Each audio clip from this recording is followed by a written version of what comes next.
And now, stay tuned for the program that has rated tops in popularity for a longer period of time than any other West Coast program in radio history. The Signal Oil program, The Whistler.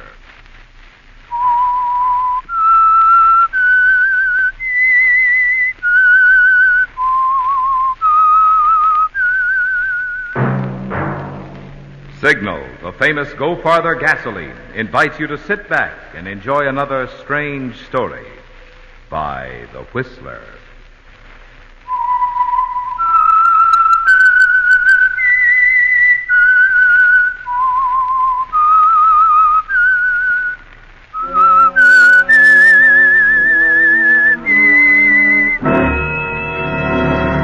I am the Whistler, and I know many things, for I walk by night. I know many strange tales hidden in the hearts of men and women who have stepped into the shadows. Yes, I know the nameless terrors of which they dare not speak. And now for the Signal Oil Company, The Whistler's strange story, A Matter of Time.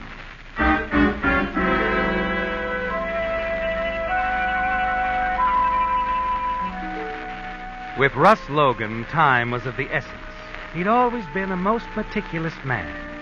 Minutes meant money, and appointments, to his way of thinking, were made to be kept. Through the years, you've become even more so, haven't you, Russ? You're careful, almost calculating, and certainly ever alert for opportunities. Despite the kidding you've taken from your business partner, Jim Kendrick, and even your wife, Jean, precision and time in all matters have remained almost an obsession.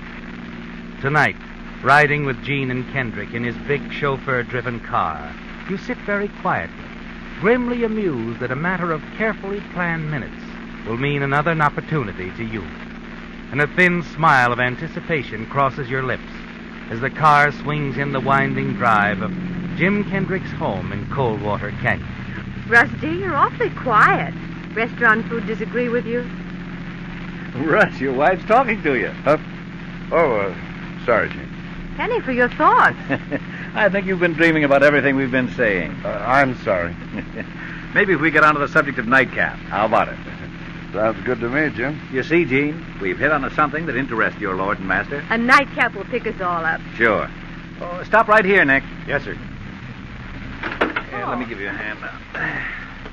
You can put the car in the garage, Nick. Mr. and Mrs. Logan have their own car. Right, Mr. Kendrick. Well, come on, folks. Now, you see, Russ is looking at his watch again. Afraid you'll miss an appointment in the morning, darling? What's the matter? Russ, with all your clock watching, you'd think you weren't a member of the firm. Jim, I keep telling you, you ought to rig up a time clock for Russ. Let him punch in every morning. Okay.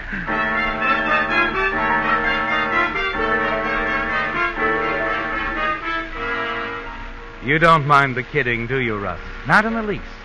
And you've a reason for glancing at your watch. The seconds are counting again, aren't they? In your life, and more particularly in your partner, Jim Kendrick's. If he only knew what was about to happen, he'd be watching every moment, too.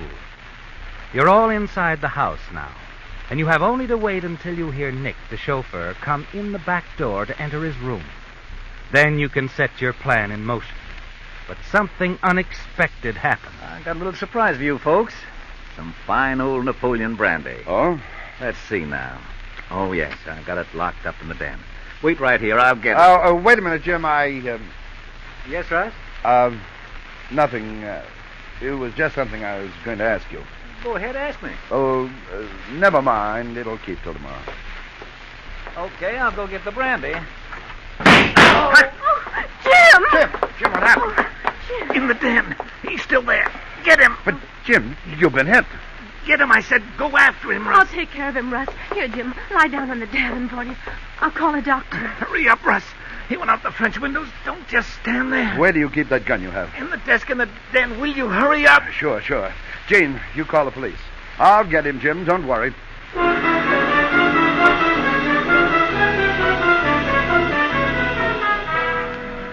It's infuriating, isn't it, Russ, that everything had to be spoiled by a simple break in the routine. Jim's surprise, the bottle of Napoleon brandy. It sent him into the den before you wanted your plan to go into effect. Before Nick, the chauffeur, had time to get inside the house to his room. And now, racing around the side of the house, you hope that Nick hasn't caught the killer. You're furious that things didn't go according to schedule. And now you can only hope as you rush to the spot, far back on the property, where you're to meet the man who fired on Jim Kendrick. You promised him you'll hide him away, haven't you, Russ? Yes, that's what you promised. But actually, you're going to use the gun in your hand and put him away forever. At the designated spot near a huge pepper tree, you wait. Listen for his footsteps. Raise the gun and aim in the direction of the sound. And then... Mr. Logan? Mr. Logan? Nick. Oh, I think he's trapped, sir, in the canyon. Mrs. Logan says the police are on their way.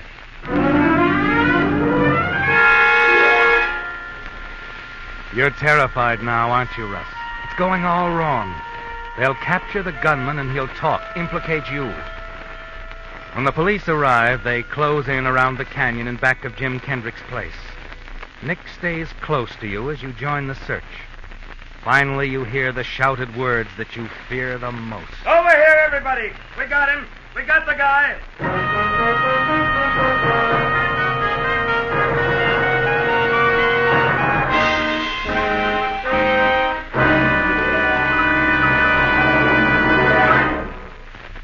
Now a word about the chilly nights and mornings we've been having. To be sure your car will spring to life pronto when you touch the starter, you naturally want a gasoline that's engineered to help your engine perform efficiently. But how can you, Mr. or Mrs. Average Motorist, measure how efficiently your engine is running? Well, the easiest way is by the mileage you get, which explains why we're so proud of Signal's good mileage. Mileage that has made Signal known throughout the West, from Canada to Mexico, as the Go Farther gasoline. After all, there's only one way Signal can give such good mileage, and that's by helping your engine run so efficiently you save gasoline. Save gasoline with quick starting. Save gasoline with smooth pickup. Save gasoline with full power. And, of course, the more gasoline you save, the more mileage you enjoy.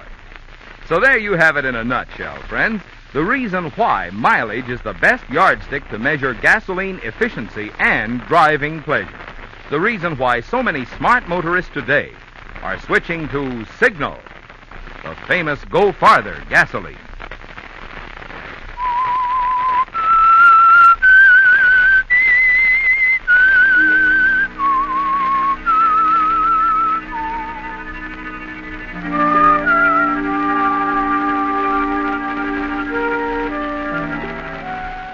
Well, Russ, you knew it. Everything was ruined the moment your neatly timed schedule was broken. A bottle of Napoleon brandy. If it hadn't been for that, Jim Kendrick wouldn't have entered the den quite so soon.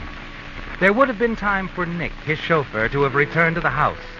And the gunman you had hiding in the den would have had time to get away and reach the spot outside the house where he was to meet you without being seen by Nick. But it's gone wrong all the way. And now it seems the gunman has been caught. You haven't even a chance to run for it because of the presence of the police. Well, we've got him, Mr. Logan. Fine. Fast worker. The chauffeur here got a good look at him when he ran out of the house. Says he can identify him. Is that the man there? That's him. How about it, Nick? Hey, wait a minute. What is it, Nick? He's not the guy. What? He's not the guy. Officer, he's not the one. You got the wrong man. You sure? Sure, I'm sure. I got a good look at him. Oh. Sorry, mister. You can go. Guess we made a mistake. All right, spread out, boys, and get going. We got the wrong guy.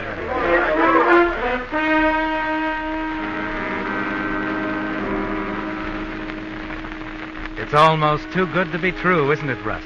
That your gunman escaped. Somehow evaded Jim Kendrick's chauffeur, Nick, and the police. And for the moment, at least, you're in the clear again. But you're still worried, aren't you? Nick said he got a very good look at the gunman. Maybe he'll realize soon that he's seen him before. And he might remember where. The little bar near your office.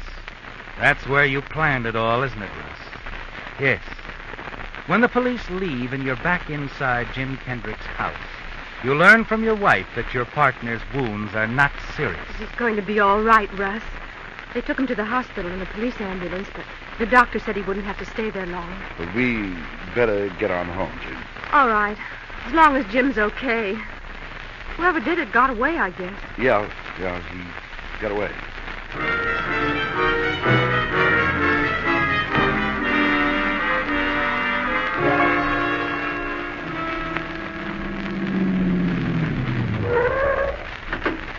You run on up to the apartment, Gene. I'll put the car away. Don't be long, dear. I won't.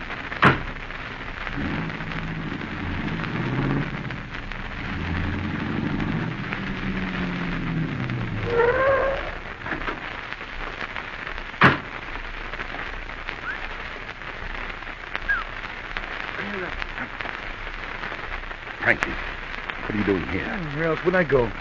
What went wrong? I thought you said the I chauffeur... know what I said. Kendrick went in there sooner than I expected. I couldn't stop him.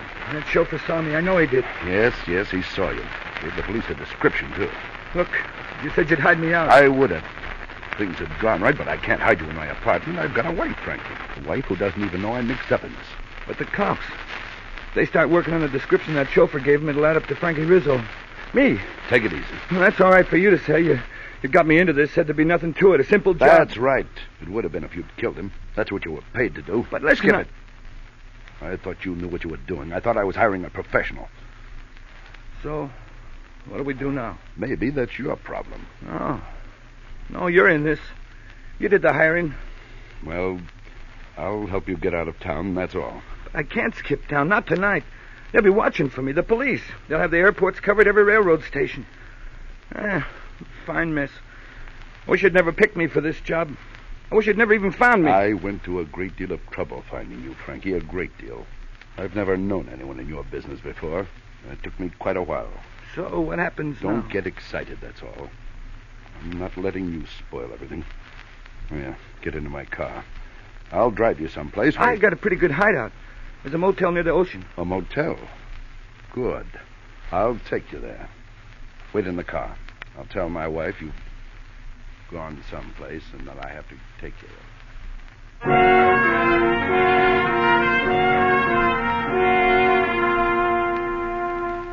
You have to help him, don't you, Russ? Even though you're disgusted with the way he handled the shooting. You tell Gene that you've decided to pick up a carton of cigarettes. A few minutes later, you're driving out Wilshire with Frankie Rizzo. He directs you to the Surfside Motel on the beach. You leave him there, return to your own apartment, answer Gene's sleepy inquiries with the alibi of a flat tire. When you finally turn in, there's little sleep for you, is there, Russ? You're tense and nervous, dreading the moment when you'll have to face your partner, Jim Kendrick, again. And that moment comes the following morning as you visit the hospital and stand at his bedside. Jim greets you with a curious smile on his lips. Hello, Russ. Nice of you to come. Good morning, Jim. How do you feel? Just fine. They tell me I'm going to live. Of course you are. Too bad, isn't it, Russ? What? Would have solved all your problems if I'd have kicked off, huh? Given you control of the business, too. Ooh, what in the world are you talking about? That little deal you approached me with 2 weeks ago. Deal? Come off it, Russ. We disagreed, remember, on that little transaction which you thought our freight line would fit into so neatly? You want me to drive business away from now on? If it's crooked, yes. Even if it means 50,000 profit. I won't stand for our trucks accepting a contract to haul contraband. I told you 2 weeks ago. I'm telling you again now. As long as I'm a partner in this outfit, we're keeping it clean. Okay, Jim. Forget it. I have. That's why I didn't know what you were talking about. The moment we disagreed, I dismissed it from my mind. Really? Of course. Funny. Maybe I misjudged you, Russ. I actually found myself wondering if that little shooting at the house didn't just have something to do with your plans. That's too ridiculous to dignify with an argument. So we won't argue. The man who was in your study was obviously after the safe, not you. You just made the mistake of walking in there. I certainly didn't suggest it. No, you didn't. Matter of fact, you stopped me. Why? What was it you were going to ask me right at that time? I have no idea. No, I don't suppose you have. All right, we won't settle anything this way. Maybe when we police pick this guy up. I wish they had him right now. Certainly don't like any feeling of mistrust between us. Jim, it isn't good for business. No, it isn't. Nick, my chauffeur thinks he's seen this man before. I mean, before last night. Oh. Might give the police a lead, huh? Might, Russ. It just might. He say where he'd seen him? Yeah, down at the gym Nick goes to. It's the same guy. He's a cheap gambler named Rico or Reno, something like that. And it just might take a pot shot at somebody for money, provided the right sort of person talked him into it. Assured him it would be an easy setup, no danger. Well, Nick ought to tell the police about all this. Oh, he has. Yeah, Nick's told the police. Good boy, Nick. Very loyal. Well, sit down, Russ. Sit down. Visit a while. Yeah. Sure, Jim. Sure.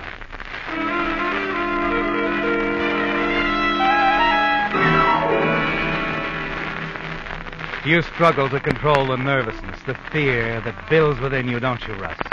Try to chat casually with Jim about the business during the next few minutes. He knows, doesn't he, Russ? Yes, you're certain Jim knows you hired someone to kill him. You're glad when your visit comes to an end. You hurry out of the hospital and back to your office. Then that afternoon, there's a phone call for you. Hello, Logan speaking. Hello, pal. Look, this place is giving me the willies. I want to get out of town. You listened to me last night. Okay. So now I'm taking your advice. Look, Frankie, I'd rather talk this over in person. I'll be out there in about a half an hour, okay? Okay.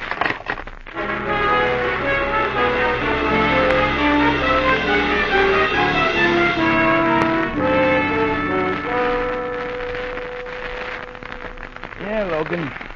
10 grand ought to make a nice start. 10 grand? Now, wait a minute. Sure, I know. 5 grand was all you promised, but the price has just gone up. But you made a deal. Since then, I decided to retire. And a guy who retires has got to have capital and an income. You're it, pal. Or else. Or else what? Well, Jim Kendricks might like to know who wanted to have him knocked off and why. Well, what do you say? All right, Frankie, you win. I'll pick you up here as soon as it gets dark.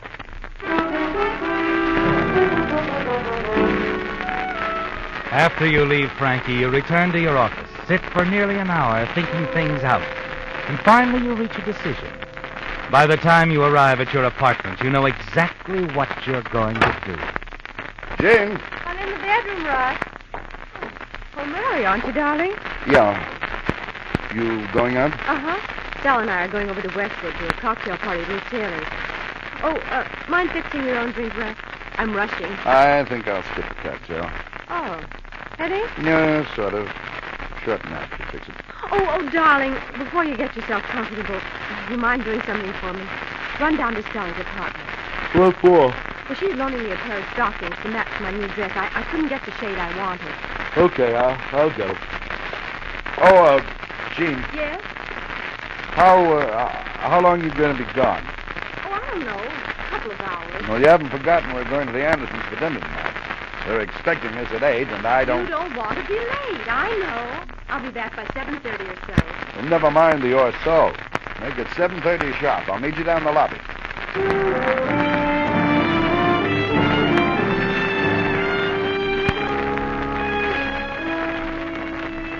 You're pleased that Jean will be out of the apartment for 2 hours, aren't you, Russ? But you've still something else to solve. The little item of how you're going to leave the building without being seen. It comes to you when you reach Stella's apartment, 2 floors below. Yes. Standing in her living room, looking out over the rear gardens, everything falls neatly into place in your mind. Her sunroom window opens on the rear fire escape. Stella lives alone, and since she'll be at the cocktail party with your wife, her apartment will be empty. You chat with Stella for a few moments. Then as you leave her apartment, you slip the catch on the lock of her door. You know that she might check it as she leaves, but you have to take that chance. You hurry back upstairs. Here you are, Jean. Oh, thanks, darling. Is Stella waiting? She's all ready. Just finished putting on her face. Oh, dear. Go on, say it. I'm never on time. It's your party this time. Just don't be late for the dinner. I won't. I think I'll stretch out for a while. All right, darling. I'll be on my way. Oh, Jean, Yes? on your way out with Stella, tell the clerk downstairs I don't want to be disturbed. There are no phone calls. I'll tell him, darling.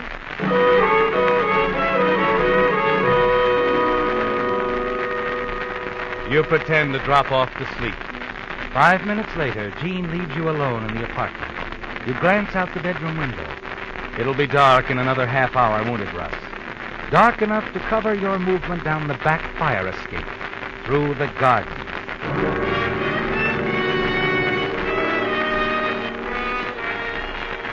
It's 6:55 exactly when you again slip into Stella's apartment. Hurry down the fire escape, and then to your car parked in the street. 10 minutes later, you arrive at the Surfside Motel. You're thankful for the roar of the nearby surf, as it will help cover the sound of gunfire. Yeah, who is it? Open up, Frankie. Hello, Russ. You got the money? No, I don't have the money, Frankie. Huh? Look, I thought I was going to take a little trip. You are going on a trip. A long Hey, what's the idea of the rod? rod. Oh. The idea of the rod, Frankie, is this.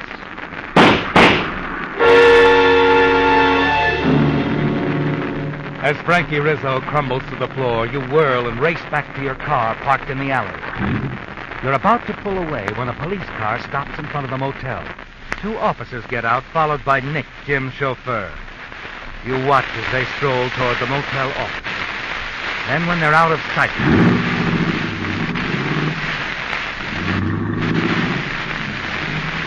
A lucky break, wasn't it, Russ? If you'd been only a minute later, they'd have caught you. But now you're in the clear, racing back to your own apartment.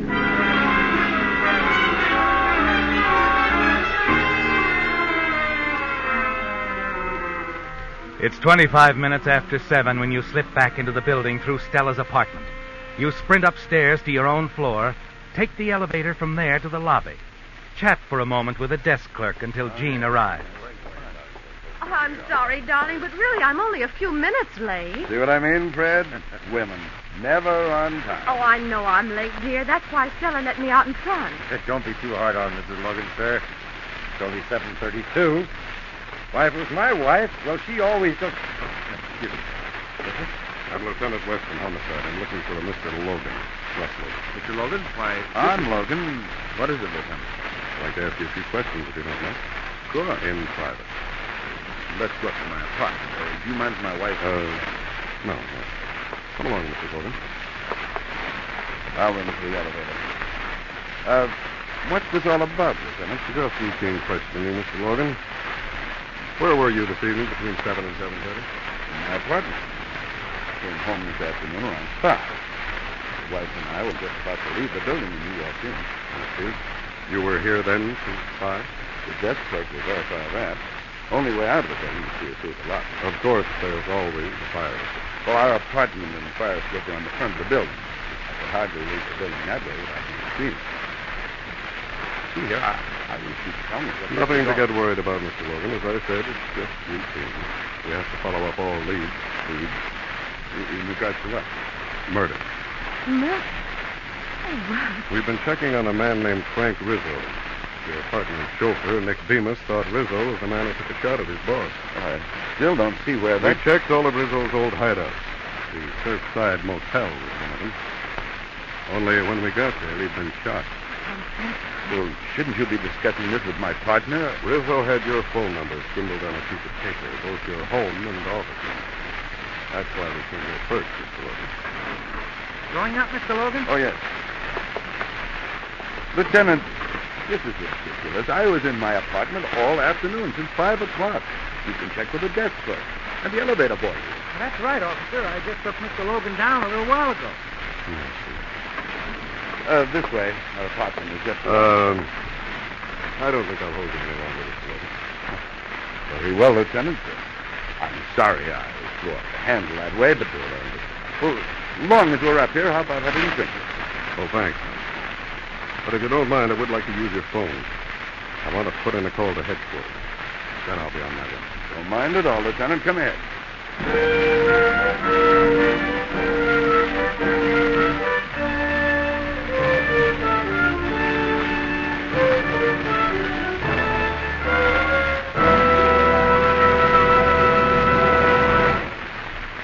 The cheapest automobile battery you can buy is the battery that costs the least per month. And when it comes to low cost per month, none can beat the new Signal Deluxe battery. The extra long life battery guaranteed a full 30 months on a service basis. One reason Signal Deluxe batteries deliver trouble-free service for such a long time is their micro-porous all-rubber separators, which have been called the greatest battery improvement in 20 years because they permit freer flow of acid between the plates, yet are not affected by the action of the acid. These unique plates help Signal Deluxe batteries deliver up to 35% more power to take care of the many electrical gadgets on today's cars. Also, you don't need to add water as often to the new Signal Deluxe battery because of the improved design all-rubber case. What more could a battery buyer ask, unless it's a generous trade-in allowance for his old battery, which Signal dealers are now giving, or convenient credit terms, which are available. So any way you look at it, you'll find your best battery buy at a Signal service station. It's the long, long life battery that guarantees you low cost per month. The new Signal Deluxe battery.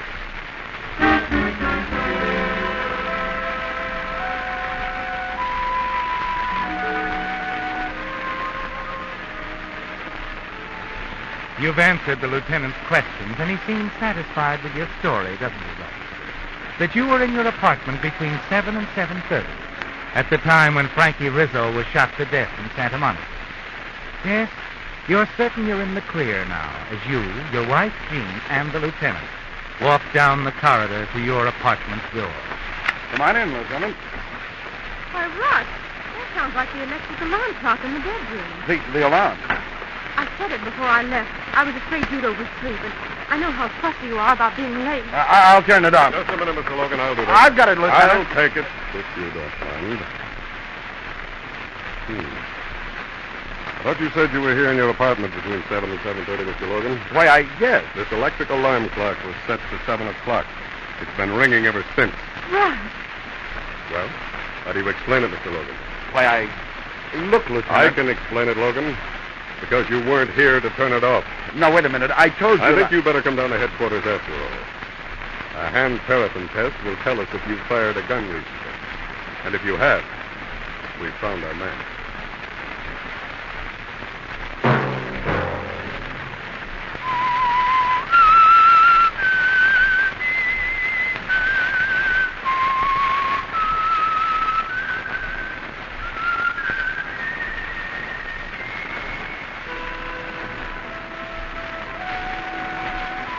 Let that whistle be your signal for the Signal Oil program, The Whistler, each Sunday night at the same time.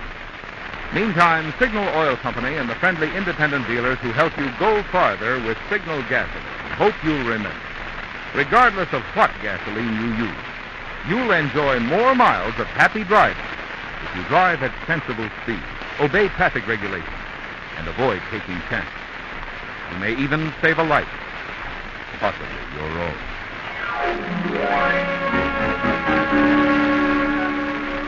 Featured in tonight's story were Bill Foreman as the Whistler, Ted DeCorsia, Margaret Brayton, Ed Begley, Raymond Burr, Herbert Litton, and Bill Boucher.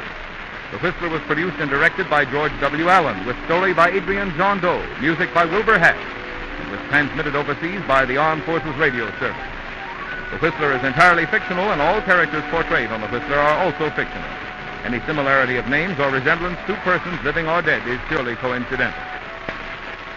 Remember to tune in at this same time next Sunday, when the Signal Oil Company will bring you another strange story by The Whistler. Marvin Miller speaking for the Signal Oil Company. Stay tuned now for our Miss Brooks, starring Eve Arden, which follows immediately over most of these stations. This is the CBS Radio Network.